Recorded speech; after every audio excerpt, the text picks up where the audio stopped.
Agar bu ma'lumotlarni oldinroq bilganingizda edi, bugungi kunga kelib sizni ortiqcha vazn qiynamagan bo'lardi. Keling, hozir aytadigan ichimligimni foydalarini birgalikda ko'rib chiqamiz. Birinchisi, ishtahani nazorat qiladi.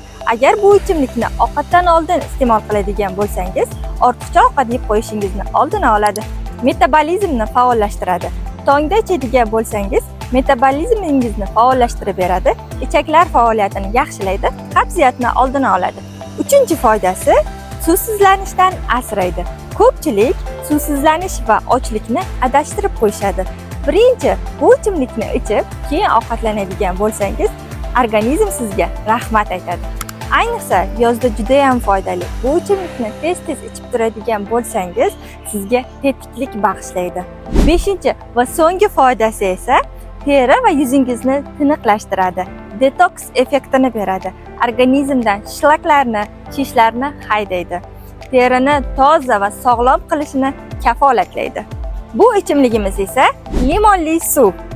Bu oddiy ko'rinadi, lekin natijasi juda ham kuchli va samarali hisoblanadi. Siz ham limonli suvlarni ratsioningizga qo'shing va natijasini izohlarda bo'lishing.